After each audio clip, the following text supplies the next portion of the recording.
Hello and welcome to YHTV's Trinity of Life. This is episode 51. I'm Christina Suzama, your host for this program. Thank you so much for joining me as I continue to explore the wonderful world of healing arts, meditation, therapies, and the many modalities of helping each of us find balance in our individual journeys. We're excited to meet those who are on the leading edge of creating change on this planet. I'd like to take a moment today. It is April 24th, 2013. It is a special day for one organization by the name of Peace Over Violence. Today is their event called Denim Day. And as you can see, I have my little Denim Day pin on, Denim Day USA, and really it is worldwide. It is to acknowledge those individuals who have been abused or violated in some way, be it men, women, children. And so today is a tribute and acknowledgement to all of those. Now, our guest today is an amazing woman whose passion is clearly in the art of classical homeopathy, nutrition, and preventative medicine. I'm sure you will have much to ask her. So at any time during this live presentation, you can feel free to ask a question or make a comment by scrolling down on your screen and typing it into the comment box. And just remember to click submit so it will show up on my screen and I can share it with our guests. Or if you prefer to dial into our conference line and ask the question or make the comment directly yourself, you are welcome to do so. The number is 323-476-3672. The ID is 607393#. And if that went by too fast for you, not to worry, that number will show up on the screen during the show. Today's topic is understanding and improving libido. I'd like us all to welcome Dr. Toni Berg. Good day to you, Dr. Berg. Good day. So thank you so much for joining us here on YHTV and sharing with our global community your expertise. Thank you. Thank you for having me. Dr. Berg, can you share with us a little bit about your history and your background, where you're from and your journey? Sure. I am from the Chicago area, Evanston, which is where I live now. I have left. It's not like I've always been here, but I grew up here. And I studied undergraduate. I studied anthropology and archaeology and psychology and went to medical school thinking that I was going to go to med school and then to Chinese medical school to be an acupuncturist and herbalist. However, I really loved neurology and neuropsych and wound up studying pediatrics and rehabilitation, neurorehabilitation medicine, running a pediatric emergency room. And then I kind of discovered homeopathy. There was a conference in Chicago and went to it, didn't understand anything they said, but was quite intrigued. I understood nothing they said, but I went to the summer school program and just fell in love. Like this was definitely the right thing for me. I figured there were enough acupuncturists, not enough homeopaths. So I went down the path of studying classical homeopathy over the next 2 decades and really just switched paradigms. I mean, I never quite fully bought the Western paradigm anyway. I mean, I looked at so many physicians and saw how unhealthy they were, and so that medicine is not the practice of health. It is not the practice of restoring health, which is really what I've always wanted to do. But I was fascinated with studying the sciences. And along my journey, I wound up doing response work in Haiti using integrative practices. And one of the integrative practices I was using was an electrical hand device and as well as homeopathy. And it just got me intrigued regarding the autonomic nervous system and the autonomic nervous system response. I've always loved sex, so was interested in sex always. But now I understand it from a more of an autonomic nervous system response, and look at it a little differently, and help my patients achieve a healthier sex life by understanding their autonomic nervous system as well as other things, hormonal systems. I've always, I've been using bioidentical hormones since the early 90s when it was not in fashion. It is quite in fashion now, but it was not in fashion then. That's give us kind of where I've got today. Can you give us a little bit of Can you articulate that what did you call it? The bioidenticals? Yes, the bioidenticals. Well, in the 90s, most women that were perimenopausal or menopausal were immediately put on Premarin and maybe Pravera, maybe. Pravera was a synthetic progesterone, which just is not chemically identical to progesterone at all. And the Premarin was, as you may or may not have known, it was from horse's urine and had 500 different estrogens. And the human the human male and female basically has 3 basic estrogens and then their metabolites, which there's just a few of.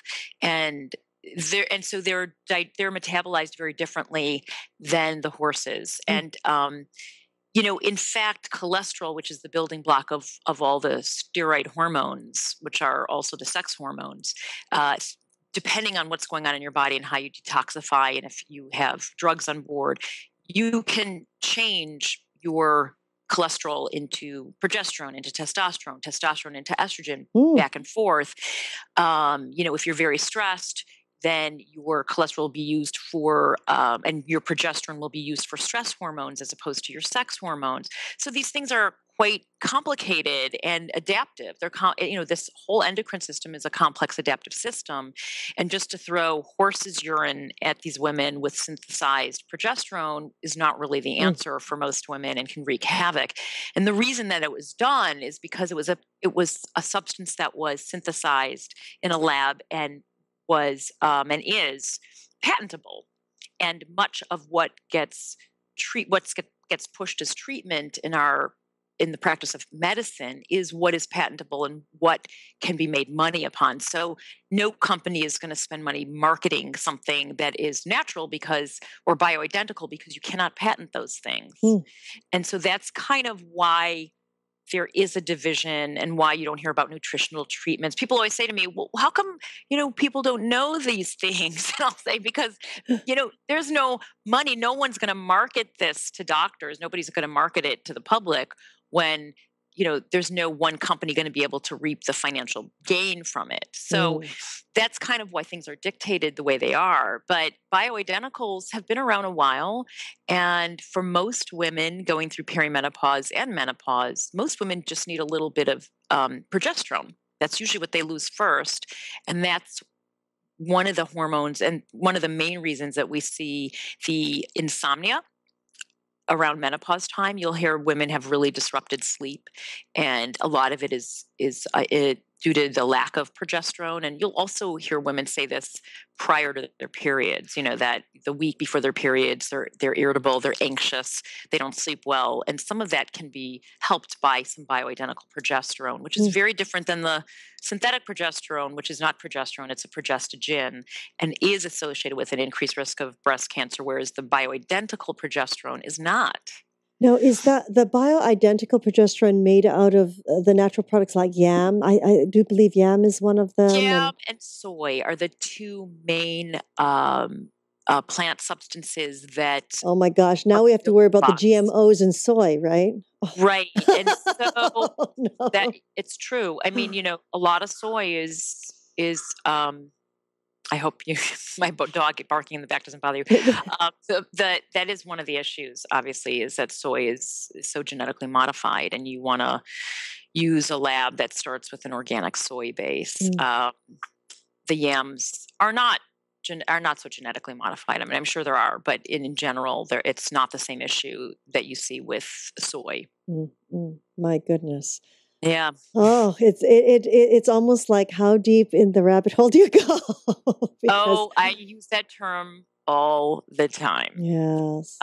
We've really done a number in our environment externally and internally, and as you start looking at it, it becomes more and more disturbing. And where do you stop?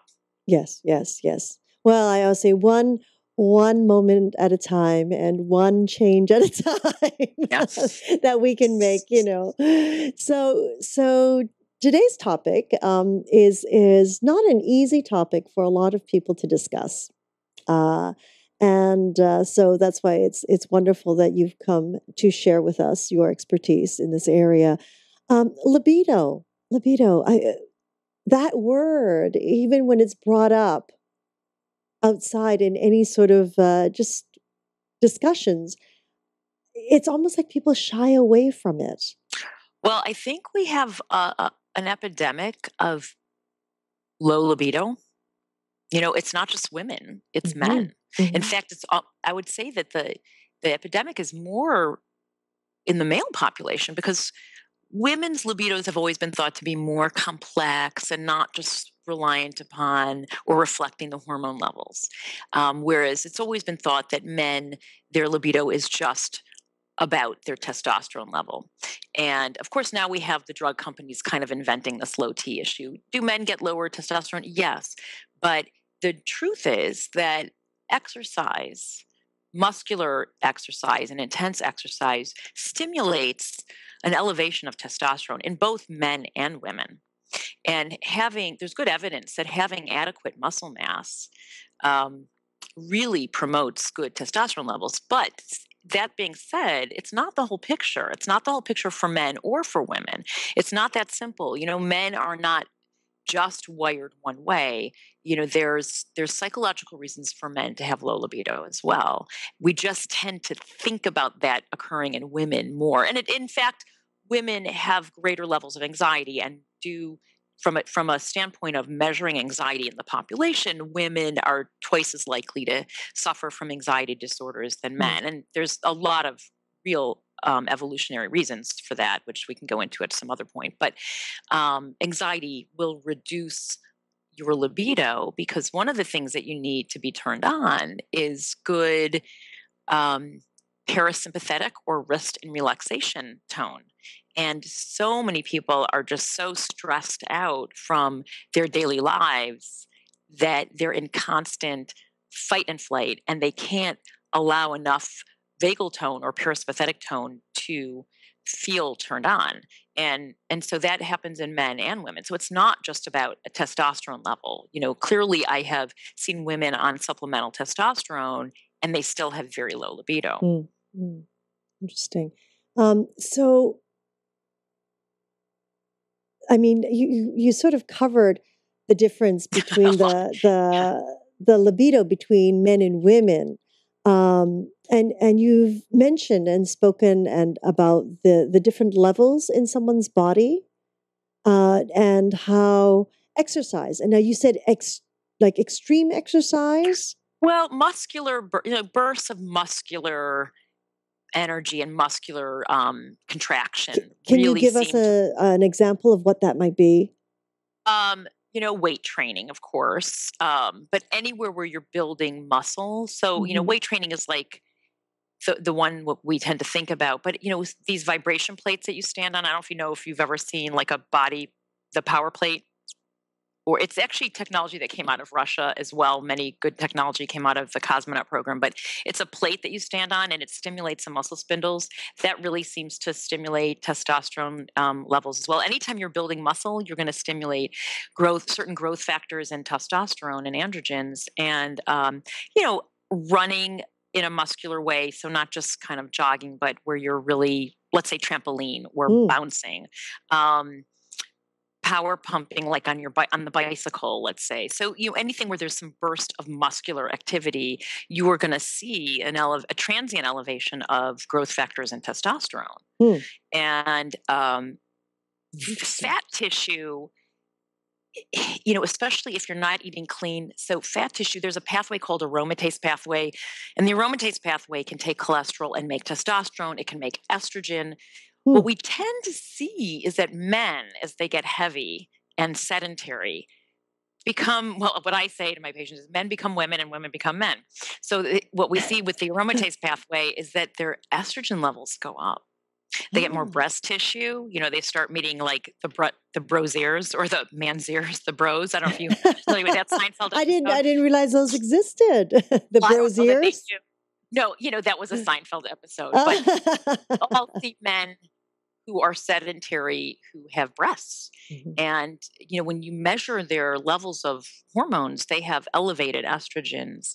And the estrogen is being produced in peripheral fat tissue um, through something called the aromatase pathway and some other pathways, in fact. But it has to do with insulin resistance and dense LDL. It's very complicated, but it has to do with diet. Insulin resistance is, if you're sedentary, you eat too many carbs for what you're going to be using. You are driving a lot of metabolic pathways forward, and some of those pathways affect your hormones, and they affect them detrimentally. So women will often get more androgens and see hair loss and Mm. breakouts. But they don't necessarily have a stronger libido. They might. It may or may not. Women may or may not respond to testosterone triggers. Mhm. Men will definitely see more estrogen, and the estrogen has an inhibitory effect on the testosterone that they do have. And if they're not exercising, their testosterone levels can be quite low, even at young ages. Mm. Um, and so they will often respond to that lower testosterone and the higher estrogen in a fashion where their libido is lower. And so it's complicated, Mhm. but if people are doing the right thing, exercising, our bodies are meant to be moved, Mhm. no doubt about it. We are not meant to be sitting all day in front of the computer or in front of a TV or just sitting all day, period. But if you have adequate exercise and really eat only the amount of carbs that you need for the amount of activity level that you have, and an adequate diet that's pretty clean, which it's hard to do that. It's hard to eat a clean diet unless you're somewhat educated about the subject. I don't mean a college graduate. I mean, educate yourself about what's healthy and what's not.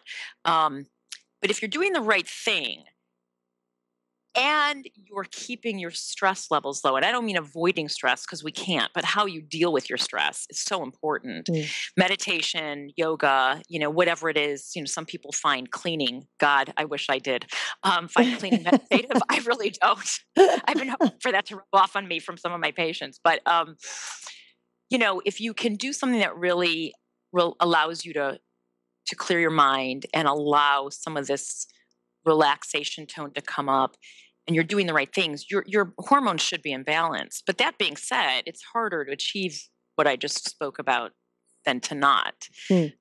It takes a lot of conscious wish, a consciousness around it, and knowing what to do, and doing the right thing. And people fall into a lot of bad habits for many reasons, and come to me with very low libido and dense LDL, and their hormones are messed up from drugs they're using. I'm not even talking about recreational. I'm talking about Mhm. pharmaceutical, from the way they're eating, from their lifestyle choices, and a lot of these lifestyle choices are from poor self-image and from abuse in childhood. And I don't mean even just physical or sexual abuse, but Habits.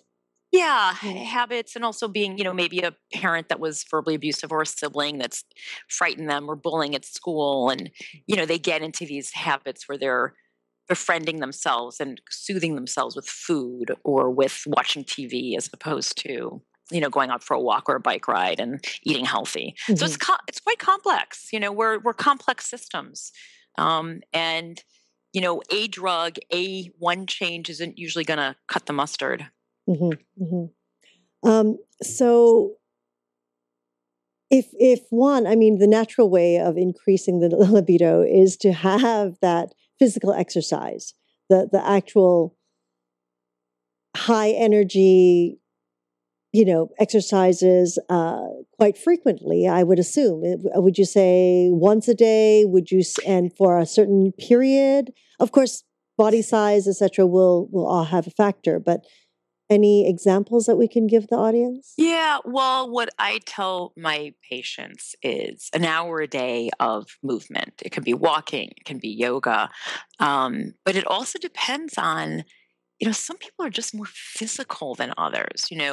There's a lot of studies looking at people who, thin people tend to move more. You know, um, if you watched me, I'm pretty hyper. So even though I have a job where I'm sitting and talking to people, I'm running around all the time when I'm not doing that. That's Mhm. just my nature. I'm dancing when I hear music. I don't even realize I'm doing it. There are people like that. They're moving, and they just move more. Whereas some people are really sedentary. It's just their nature. They need to make more of an effort. So for me, while I like to work out every day, when it's bad outside and I've got a lot of writing to do, I might have 2 or 3 days a week where I really don't do that. Now I walk my dog and I'm walking, but if you followed me, I'm running around the house and I'm dancing while I'm cooking and I'm doing all those things. But I don't count that stuff, But I would say for most people, if they have a sedentary job, they need to make an effort for an hour a day minimum to get some moderate activity in. It's got to be a bike ride or a yoga class or walking or a run, something, jumping on the trampoline and stretching, something. And I tell people, try something fun. Why be and even miserable? dancing, really. I mean, this Dancing is so, it moves that Kundalini energy inside the body, that core. It really, dancing is amazing, but I think it's important to do what feeds you. I mean, I'm a dancer, so, I'm in dance class a few times a week, and I'm in aerial dance class a few times a week. And, I taught dance a few times a week for years. Where do you find the time? Wait a minute. Yeah, I'm a juggler. I'm definitely a juggler. But so I tell my patients they have to find something they love or they at least like, because if you're miserable doing what you're doing and you go to the gym, the other thing is if you go outside, it's really important to get the sunlight, to really have your brain acknowledge sunlight during the day and to be outside. And there's studies looking at people exercising outside versus inside. And if you're outside, you're more likely to stay out there and do it longer. And I think it's important to also be connected and feel connected to the earth. So it's important to not just be in the gym all the time. I don't think people really, it doesn't feed their soul for the most part. Now, some people just love weightlifting and, great for them. That's great. But I would say it's great to get outside and walk and, feel the earth beneath your feet and get the sun on your face and in your eyes and recognize that you're outside. And it's not feasible for everyone. And, especially working parents that, have a job, they work long hours, they've got kids to run home to, then you do what you can. And if it's an exercise bike and you do it in 15-minute intervals, 3 times a day, 4 times a day, that works too. It could be a hula hoop, these great weighted hula hoops, and you could put music on and do that for 10 minutes at a time in between patients or take a 10-minute desk break, from working. There's a lot of ways of doing it, but the bottom line is you have to move your body and you have to eat. And it's not calories, it's carbohydrates. You have to eat the carbs, only the amount of carbs that you're going to really be expending. So if you have a physical life, you can eat more carbs. If you don't, then you're carb loading. You should be really eating minimal carbs. And it's not the calories, it's the insulin response that is what wreaks havoc in our bodies with our hormones and makes people fat. It's not the calories, it's the metabolic response to the calories. And it's very important. It's very related to our hormone levels.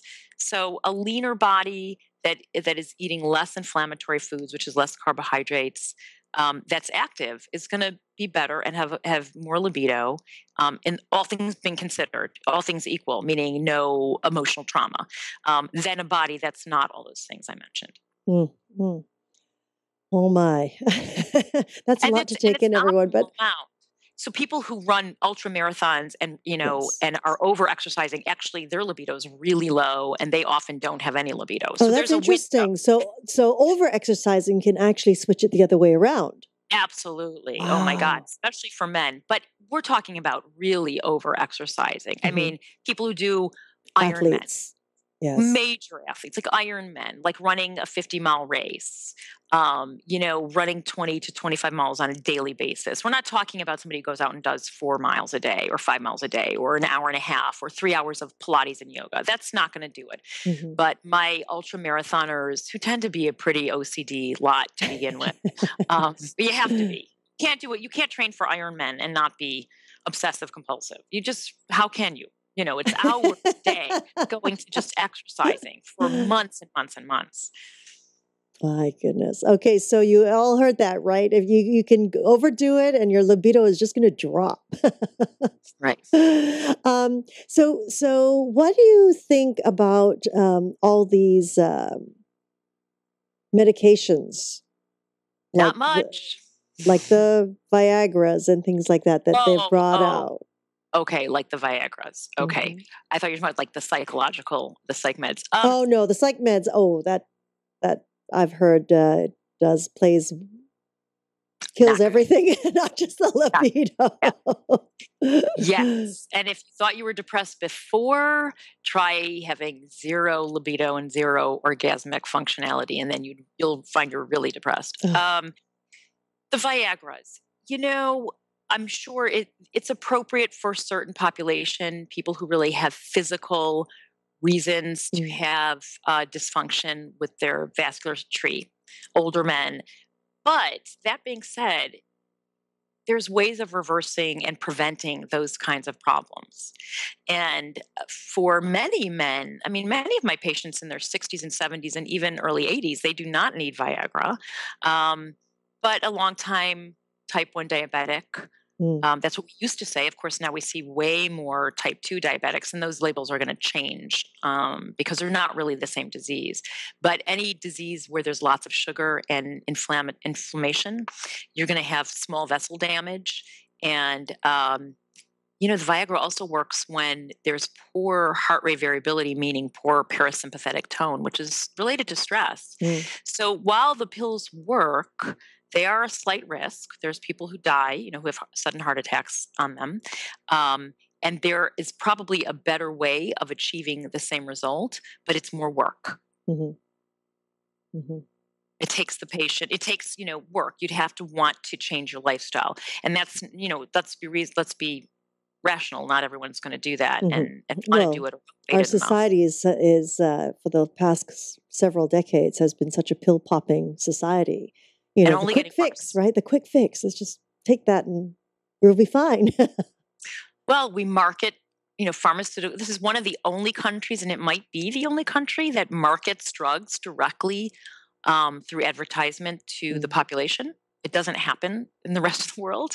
Um, and that has a huge impact on our culture. mm, mm. Ah, there's so many things, so many different directions that we could go with this, isn't there? Yeah, I know. I know. It's not I like we know. thought there's going to be. I'm sure you thought there's going to be like a few easy little. Oh, absolutely not. Absolutely not. After a whole year of doing these shows, it's like, oh, we could go down so many pathways. That's why most of our speakers, we have to schedule them back at some point in time, Right, right, So right. coming back to libido and sexual stimulation. Again, it's one of those topics. If you speak about sex, you are sort of categorized in this category of personality or Yeah, I mean, I always etc. speak about sex, so Yeah. my friends and acquaintances know that's going to come up if I'm in the room. That's well, I have, at one time in my life that I was told you need therapy because you just think too much of that. Hmm. You just everything, you just enjoy sex too much. You need therapy. Wow, I don't. Yeah, well, maybe the That's person who our told you that. society. Yeah, it That's our can be. society. It can be, but I think that most people are quite interested in really talking about it and hearing about it, unless they're really repressed and they've got issues usually in other areas as well. But most people, behind the closed door, and I don't mean in the bedroom with me, I mean in my office, in my consult room, because I'm so frank about it and I Yes. just come right out and ask my patients, how's your orgasms? How are you functioning? That they get pretty comfortable talking about it because it's no big deal for me to talk about it. And I Mhm. make them very comfortable. And most people want to talk about it because I've seen patients who've been in therapy, who've been in analysis and it hasn't really come up. Well, most, obviously in analysis, it should come up. But definitely in psychotherapy, it often doesn't come up. And patients are often reticent to bring it up because they're ashamed or they feel Mhm. bad about themselves or they're uncomfortable talking about it. They were maybe raised in a home where it was uncomfortable to talk about it. But I do find that patients, one on one, really want to talk about it Mhm. and they're relieved that I bring it up. And especially if they have a problem because they want to know what can they do. Right. Right. Absolutely. Now, can you share with us the pros and cons of sexual stimulation? I don't really see the cons. Okay, I mean, perfect. That's I mean, great. obviously in inappropriate moments, I suppose, you could be stimulated when you're, about to make a speech in public. I mean, there could be inappropriate sexual stimulation, but I don't, other than that, I don't really see a con to, um, I mean, of course, inappropriate objects. So like, pedophilia and those things are, Yeah. there's real issues. But if you're talking about sexual stimulation between two consenting adults, um, I don't really see a problem. Hmm. Hmm. And can you share with us the benefits and why it's important? I mean, I know of people who are think it's wrong to self-stimulate, for example. Oh, well, really? I don't know Hmm. any evolved people who think it's wrong to self.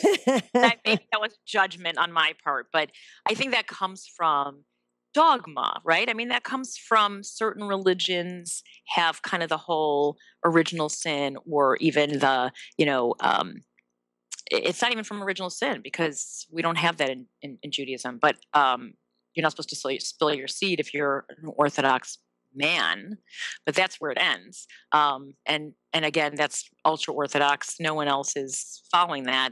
But I think that that's a dogma, and that's out of fear, and that's out of controlling. It comes from controlling the population, controlling women. I don't believe that anyone who is not dogmatic and who's educated thinks or believes that it's wrong to self stimulate. I mean, have you run across that? Yes, I have. That's why I brought it up. Wow. I Yes, mean, I absolutely. really haven't. I mean, I have patients who'll say they feel funny doing it.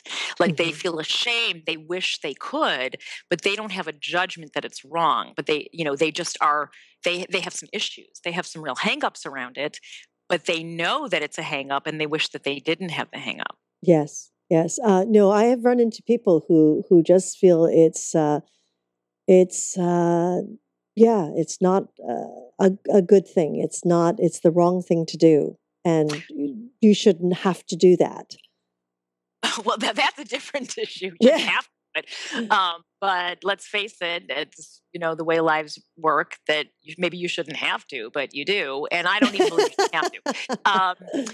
First of all, from a physiological standpoint, first from a health standpoint, it's very healthy to have daily orgasms. I mean, Mm. that's the truth. For male And and female. for male and female. Okay.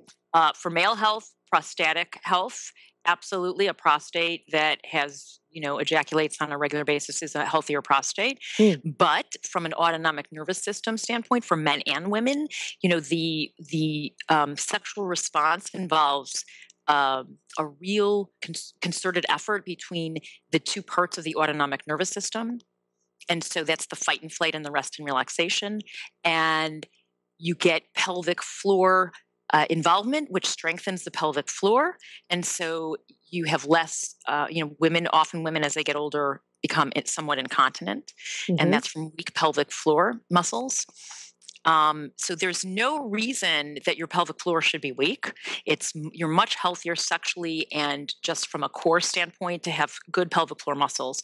But from a autonomic nervous system standpoint, which really affects every system in the body, your digestion, your level of anxiety, your sleep, your heart rate, all those things involved a concerted effort between the sympathetic and the parasympathetic system. And there's no response greater than orgasm that where you really see, um, other than maybe deep meditation, where you see a real melding of those two working together in such an obvious way where there's feedback and it strengthens that response. So what we see is an improved relaxation response, which is very important because most people walk around with a hyped up stress response. Yes. Right. So in order to Yes. counter that, you know, meditation, deep meditation. And so But it most takes a people long can't. time to even That's achieve a right. deep That's meditation. right. I mean, And years for some people. exactly, exactly. And being able to sit, and I'm talking about a seated Zen, eyes open meditation, and really the prescription that we've seen that improves heart rate variability, which means it improves the parasympathetic or vegetative response, is exhaling twice as long as inhaling and trying to slow your breath rate down to about 5 times a minute, which is really slow. That's like Mm. counting to 5 on your inhale and 10 on your exhale. And a lot of people can't do that without holding their breath, which you don't want to do. And so after an orgasm, you automatically have increased parasympathetic tone. So there's a relaxation response, which is why many people fall asleep.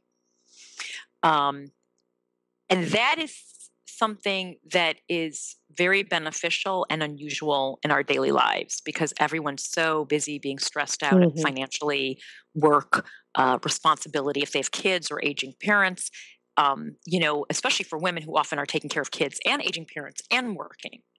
No, really, that is what we see. I mean, that is Yes. in any culture. I mean, around the world, that it often comes down. Let's face it, it comes down often to Hmm. the women to be, even if they're working full time, they are primarily, the daughters are the ones who take care of the parents. Usually, I mean, it's a generalization, but that's the majority of the reality. And it's usually the mother who ultimately is the one responsible for finding the babysitter or taking the kids, schlepping them here and there, even though they're working and the husband or the father's working. So women do tend to have more on their plate. It's just the reality. Yes. Yes, you're absolutely right. You're absolutely right. And I do believe uh, uh, that is because it seems like such a part of the life that we really don't realize that it adds to the stress or stress level. You're not allowed to, and this is what I hear from my patients and what I see is that people really aren't allowed to sit back and breathe. And if they do, they tend to do it with an Ambien or with a glass of alcohol or a joint. And so their body really isn't learning to do that on its own. Um, and if they've been set up in childhood from like a family of origin that was quite dysfunctional, where there was fear or anxiety on a regular basis in the home, their autonomic system is really set up to hold on to that fight and flight tone. And it makes achieving sexual, stimulation, even just feeling in touch with the wanting, the desire harder because you need rest and relaxation tone. You need the vegetative tone to be in touch with that. Mm. And so that is a problem. And we see men also overstressed, eating poorly, a lot of inflammatory markers are, elevated when I'm looking at these guys who come in with low libido. But I also see young guys who've had an illness. An acute viral illness can actually set you up for a precipitous drop in Mm. testosterone levels and Mm. androgen levels, and that can be rectified. But um, our society is so quick to take a pill, and the pills, the hormone replacements like Mm. testosterone, will shut down your own production. So you never want to jump to taking exogenous hormones as your first choice because it does shut down your own production. Now, obviously, women in menopause, a lot of their production is shut down, at least their estradiol production. And older men, maybe in the 60s and older, if they really have very low testosterone, we're probably not going to induce a lot of testosterone. But there are things you can do, certainly. Will the exercise still affect it at that age? Absolutely. Hmm. Absolutely. Absolutely. Diet, exercise, electrical stimulation like electrical acupuncture or some of these other devices like the scanner that I use, but electrical acupuncture on the right points. But exercise and diet are so important. You're Mm. not going to get there without the exercise and diet. Um, so there are things you can do, but Hmm. it's a mistake to automatically throw younger men 30s, early 40s on testosterone replacement because it shuts down their Mm. own system. Mm. Amazing. Something to help it is going to shut it down. Well, that is unfortunately a lot of truth. That's a truth in a lot of medicine. A lot of the drugs that we see used for the very thing they're used for cause the same thing. So antidepressants, long-term use, increase depression, and in short-term use, in many people will increase suicidology. Um, and we know that from studies. I mean, this isn't, this is Hmm. well known. This isn't something that's just somebody's theory. This has been seen and proven in studies. Look at Boniva, look at these bisphonate drugs. When they came out, I knew, and many of us knew, that they would in fact increase bone fractures, the very thing they're supposed to be preventing, right? But the only thing they can do, they increase your bone density in the first few years, but the bone is very fragile and brittle, and so it breaks more easily. And Hmm. that was predicted. I mean, you could predict that if you understood physiology because they prevent the breakdown of bone, but bone is constantly remodeling. When you exercise and pull against gravity, you're pulling on the bone from the tendon. And that very exercise, that movement is what breaks down the bone and replenishes the bone with new bone. So it's stronger. And so the Naturally. bisphonates interfere with that function. And so from day one, I said, well, why would anyone prescribe this? It makes no sense. You're going to see increased fractures, which of course is what we see. So, the very thing that we prescribe, and when I say we, I mean doctors, not me, but the very thing that most doctors prescribe often cause the very thing that they think they're preventing. And you don't see it until years later, of course. Right. Yes. In the case of antidepressants, it might not be years later. It could be weeks later. Oh, my goodness. We have so much to learn, so much to learn. So with our bodies, and right now, an hour of really good exercise, an orgasm a day keeps depression away. I mean, absolutely, and sometimes 2 or 3. Yeah, that's good too, right? Now, what about as a woman? We go through so many physical changes in our lifetime, especially through childbirth. Our hormones go all wonky, etc. They go bounces here and there, and our bodies change during that time. Now, what are some of the effects that you've seen from that? Of course, this is a question for those women who may be planning on having children or who are about to have children. What changes and effects have you seen from childbirth, and are there ways to prevent certain of these outcomes or to help the body bounce back better? And of course, I am going towards back to the still staying on the subject of sexual stimulation and how that changes, because clearly there are big changes.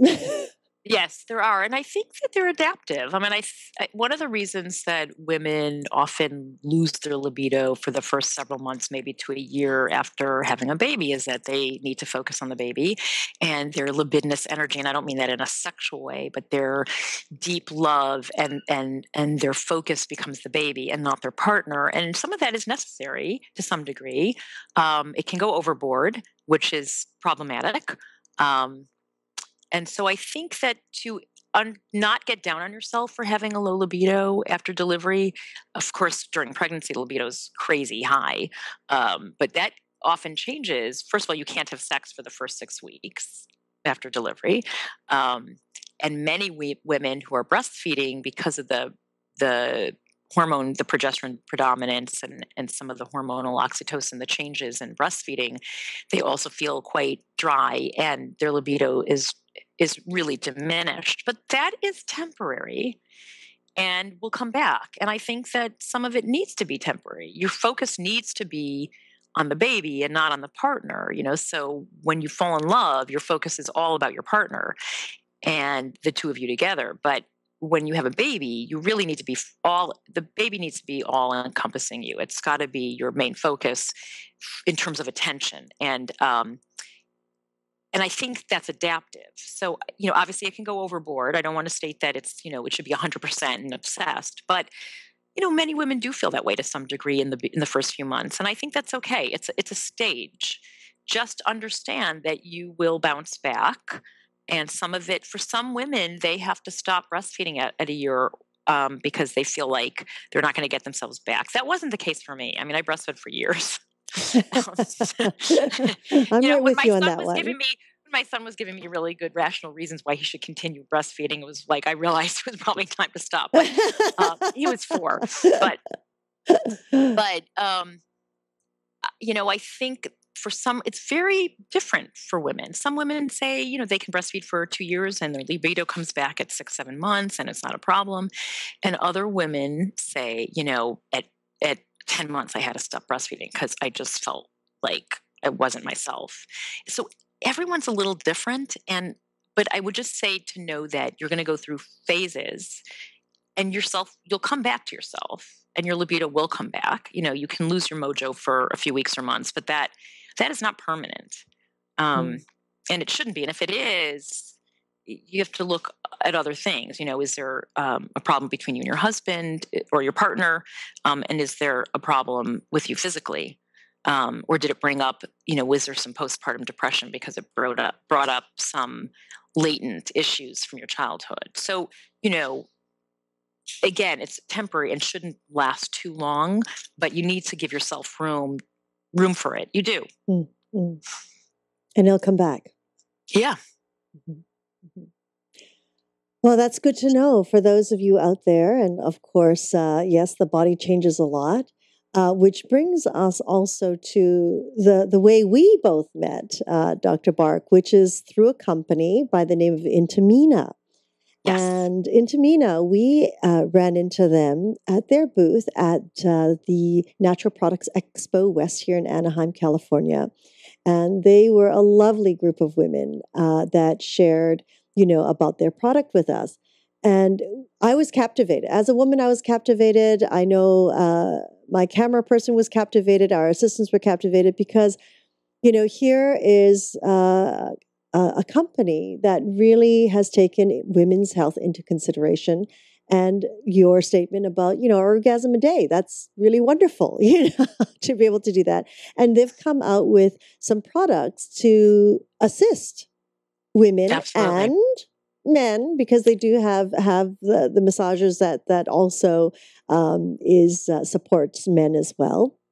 And and also some other products too. And I do believe you're quite familiar with the products yourself. Yes, I am. I think they have really well made and designed products. They're very thoughtful. They've been thought out. They have, just a great team, I think, of engineers and health specialists who have designed these products with lovely, made from really lovely materials as well. Safe materials, safe, the dimethicone silicone materials. As opposed to latex. As opposed to latex. Yes. There is some of their items are washable and you can plug in so you don't waste batteries. But they make a whole line, and there's a bunch of products that are coming out that are in their pipeline that are also lovely. Their Lily Cup, which is a menstrual cup that is probably the best menstrual cup on the market, is phenomenal, and I use it. I think it's amazing. And but I think their whole line, and Tamina is a kind of an offshoot of Lilo, and some people might know Lilo. It came first, and it was just sex toys and some intimate wear, and then Tamina was developed. But it's the same engineering. It's the same level of design in their sex products. So their what we call toys are wonderful. I think that I sell them in my office to my patients. They're really happy with them. I've never heard a patient make a negative. People say it becomes their new best friend. Or they'll say, I have a date tonight with my Soroya, which is the name of the toys. So which is, yes. But I think it's important for women to know their bodies and to exercise their pelvic floor, and it's important for men too, of course, but we're focusing on women right now. Yes, I think that's why you brought up Tamina, because the line is focused on women's health. Yes, and I do have a few of their products here, which you can see, and these are sold just in like Walmart and places like that. So you're not like going into a, what do they call it? The Oh yeah, no, you're not going into adult shops, so to say, to get these. And you were saying that they were also sold at airports. Yes, I've seen the whole line of Tamina and Lilo at international airports. Wow, that's amazing. Interesting for plane time activities. Yes. Suppose it's a long flight, you have a blanket, but I've seen them at the airport. That's that amazing. Was really interesting. Yeah. Well, you know what thrills me is their LaSalle Kegel balls. They are great. I've given them to patients who really, yeah. My patients love them. I have not tried it. I should, just to try them, but I've given that line to numerous patients for strengthening and tightening, and they say how wonderful they are. Well, it's different. They come in amazing. Different sizes. They are different weights, actually. There is I think they sell them singly, but they also sell them in a box of all three weights as well. Right. And what's amazing is you start off with the one that is, of course, the lightest weight, and we hear people year after year, of course, through our growing up about Kegel exercises. Keep doing your Kegel exercises. And half the time people are not doing it right. And That's right. then you have a baby And you wonder, oh, that's where incontinence comes from, from all that pushing and using all those muscles. And it takes, it's not, for some people, it has been difficult to strengthen, that Pelvic floor pelvic floor. and the vaginal walls, absolutely. And Yes. it's not just from having a baby. I've seen women who have never had children or had C-sections and still had Oh, yes. incontinence problems and bladders that have dropped. Mm, And these types of exercises can actually strengthen them to the point where there's no problem at all anymore. that's And amazing. so, yeah, it is amazing. But it's like any other muscle; it makes sense. You're Yes. exercising a muscle. If you don't exercise it, it's going to atrophy and weaken. Hmm. And Hmm. so, it's the weakening of the vaginal wall as well as the pelvic floor that allows the bladder to drop. That So if you can strengthen that, you really can protect yourself and reverse the incontinence. yes, yes. I mean, I have never seen these before. This is the first time I have seen them here in the U.S. I don't know if you've seen them in Europe or no doubt, Well, in no doubt Asia, that's where it comes from. in Asia, I mean, Benoit ball, right? Japan has had a Oh, that's culture of right. using Benoit balls. I mean, that's what they were used for, which was vaginal That's right. exercising to strengthen themselves. And they've been around a long time Yes. in Japan. Yes, you're absolutely right. You're absolutely right. Now that you brought them up, yes. And I mean, they're just so fantastic. The way these are designed with the little string and Right. also, so you start off with the lightest weight and you And then keep you that go to the held heavier. in. Right. Yes. And so, ladies, Yeah, I can't highly recommend those enough. recommended. Right, if you feel you need a little help down in that area strengthening, or you've got some incontinence, this is the way to go. It's something you can do on your own. And a lot of people who have like vulvodynia, I know this is not what we're talking about, but I have found that along with a male equivalency problem, which is Peyronie's, I have found that both of those things really respond to reducing the excessive sympathetic tone. Mm, Whereas they get put on these crazy diets where they can't eat any oxalates, and try a diet where you can't eat any oxalates. First of all, it doesn't work, and they've got such a limited diet, it's ridiculous. But that also is related to uh, kind of trauma in the area where there's increased tone. So it could be mm. from physical trauma, birth, or it could be from emotional trauma from childhood. But there tends to be pain and then atrophy in the area, and they can't have intercourse. And Wow. you know, once we correct that, then they're very thin and weak down there. Mm. So these strengthening balls have been amazing for those patients. Yes, yes. And would you recommend them even for people who are elderly? Because, Oh, as sure. women, sometimes they may not have any issues till they reach their 70s or 80s. Absolutely. I mean, people in their 70s and 80s are having sex, and who Yes. wants to walk around incontinent at any age? Right. There's no reason you need to be incontinent just because you're 80. So, absolutely, especially if you've been inactive, shall we say, for a while. I don't recommend inactivity. So, and I don't, what I mean is, if you don't have a partner, that's fine.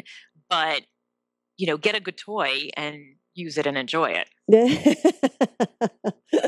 and that what's interesting is, and we spoke about this on one of our medical shows, which there's so much about sexual activity that is taboo, or people don't outwardly speak about it in public. And yet here I go to Naples, and we're walking through, the name is leaving me, where that Pompeii. We're walking through Pompeii, and the streets, and Oh, yeah. everything. It's like they're all, you have these carved penises directing you Absolutely. Yeah. to, Oh, yeah. know. Yeah. No, I know. It's a leftover from Victorian era, which there was a lot of sexual activity going on in Victorian era, but it was Yes. a feigned kind of a feigned, whatever you would call it, I suppose, being prim and proper, Mm, which maybe made it all more alluring. Who knows? But there's been times before us where the society was way more open mhm. about sexual life and sexual activity than we are now. We're a little backwards here. Mm, mm. It is quite amazing.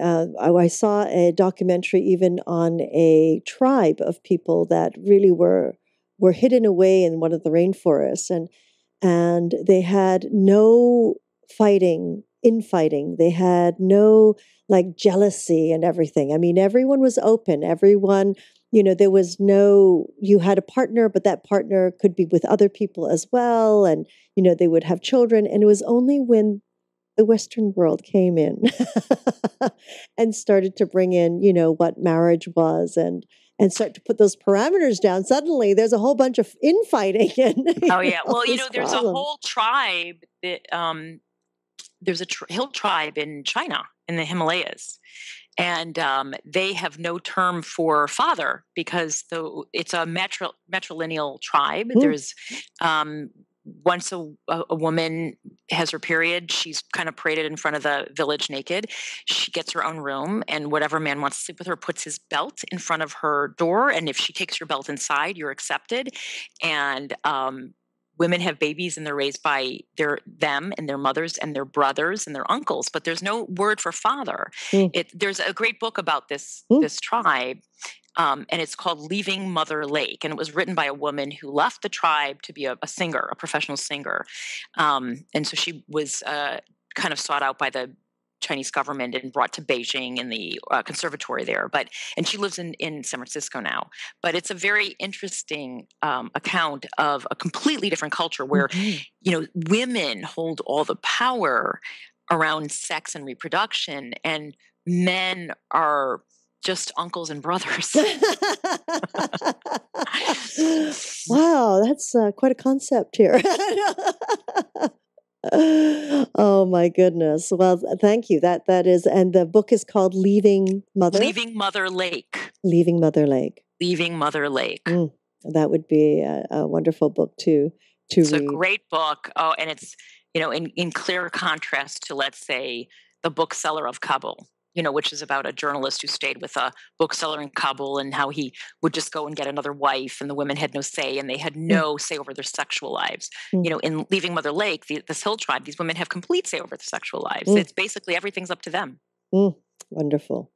Well, there's a gamut of books that everyone can read and research. So, Dr. Toni Berg, thank you so much. Is there anything that you would like to share with our community before we complete this hour with you? Don't be afraid to have more and better orgasms.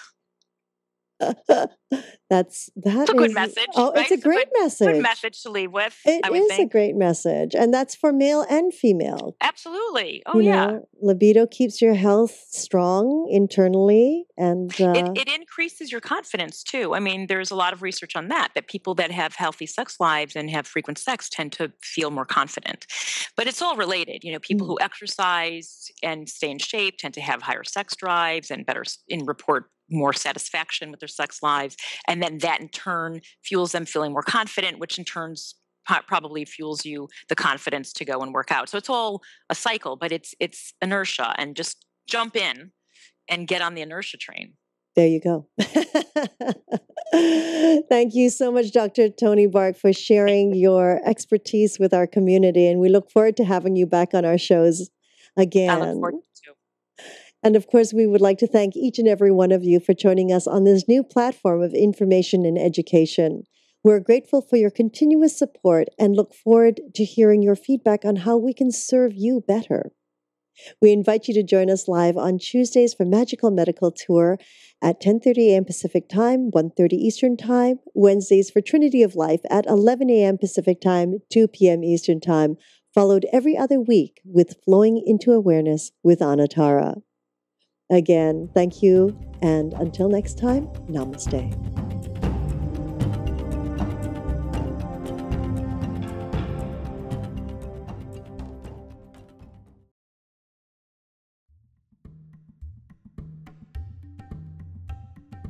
At the time, so like when you receive a box at your door, you know that your tummy will be happy. At the same time, you're actually feeding a hungry child too. Oh, that's fantastic. Because each day, I see people who are in circumstances they're moving towards the end of their life. And so that provides me each day a reminder of how blessed I am, how